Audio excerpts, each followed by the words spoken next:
He was seen as the next Jerome Kaino, but within just a few years, Vaea Fifita vanished from the All Blacks. What went wrong? Was it a matter of form, or was it something deeper? Something systematic?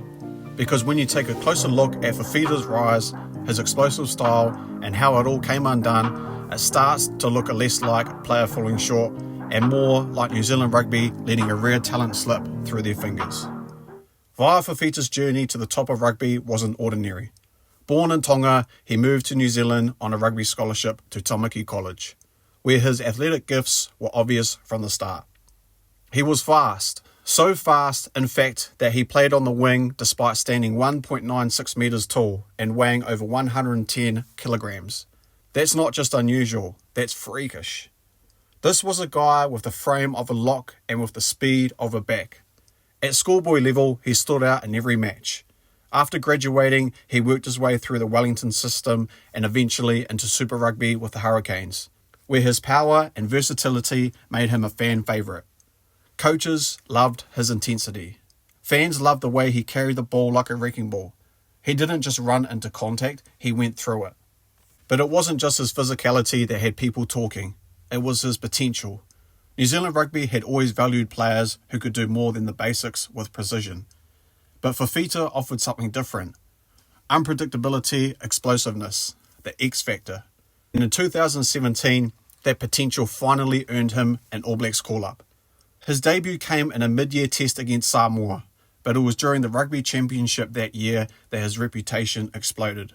Against Argentina, with the game in the balance, Fifita picked up the ball just outside the 40-metre line and tore through the defence like a runaway truck. That try was everywhere. Fans compared it to something you'd expect from a winger, not a blindside flanker. Suddenly, the hype was real.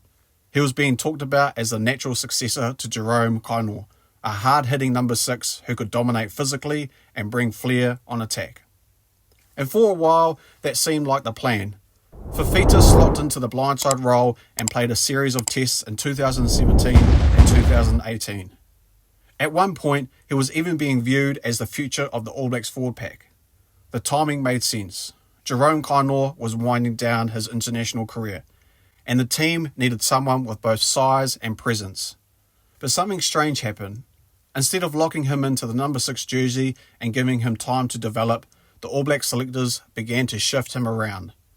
He was trialled at lock, at number 8, sometimes coming off the bench, with unclear instructions.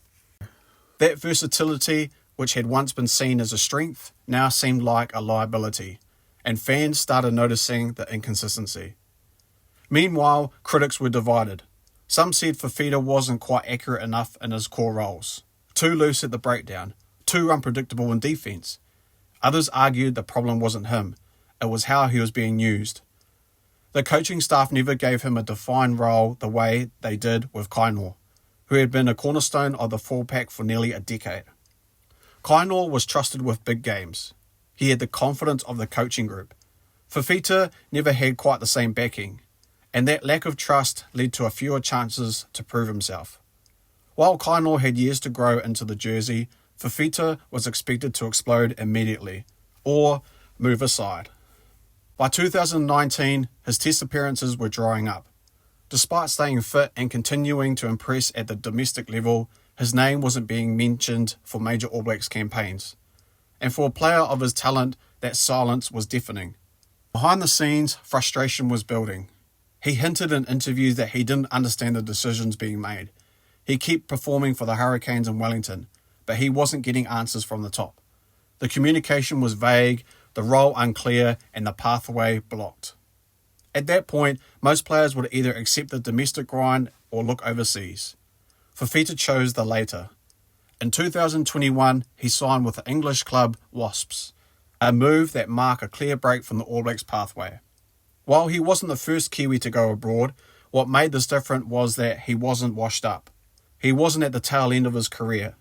He was still only in his late 20s, but the money being offered was significantly more than a Super Rugby contract, and the path forward in New Zealand looked closed. The NZRU's long-standing policy of not selecting overseas-based players meant that the moment he signed, he was essentially ruled out of the black jersey for good. At Wasps, he found something he hadn't in years: clarity. He was used in his natural positions and given a real game time. Fans in England saw the same explosive power that once electrified Wellington and Argentina. When Wasps folded due to financial issues, he moved again, this time to Scarlets in Wales. There he continued to be a dominant force, especially in the United Rugby Championship, where his physicality stood out. And then came the twist. Thanks to the new World Rugby eligibility rules, Fifita was able to switch international allegiance back to his birth country, Tonga. In 2023, he lined up for Tonga at the Rugby World Cup. For many New Zealand fans, seeing him in red was bittersweet. He still had it, the pace, the aggression, the ability to turn games, but he wasn't wearing black anymore.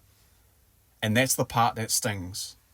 Because when you look at his skill set and compare it to who the All Blacks have used at blindside since Kaino, there's been a revolving door of options. Liam Squire, Shannon Frizzell, Akita Ioane, all talented players, no doubt. But none have cemented the jersey the way Kaino did. Fifita could have. He had the athleticism to match Ioane, the power of Frizzell, and a higher ceiling than either. What he lacked wasn't talent, it was support. The system didn't nurture him in the way it needed to. There was no long-term investment in his growth, no commitment to shaping his game, just shifting roles, mixed signals, and eventual silence. Looking back, it's hard not to feel like it was a missed opportunity. In a sport where margins are razor thin, losing a player like Fifita isn't just unfortunate, it's damaging. He could have been the next great All Blacks enforcer. Instead, he's now a symbol of how even elite systems can fail when communication breaks down and development isn't prioritised. There was no scandal, no injury crisis, no dramatic fallout, just a slow fade caused by indecision and poor planning. Now, it's worth acknowledging that international rugby is more competitive than ever. Players move, contracts get signed, and not every star fits every system. But Fifita wasn't a gamble. He was a proven weapon who had never properly been used. And when the overseas offers came with money, clarity, and respect, he took them. Can you blame him? Today, Vaea Fifita is still going strong. He's thriving in Europe, enjoying his rugby again, and representing his homeland on the world stage. But for All Blacks fans, his story remains a what if. What if he had been backed the way Kaino was? What if he had had a consistent role? What if the coaches just trusted his raw talent and given him time to refine, to test? It's a reminder that potential alone isn't enough.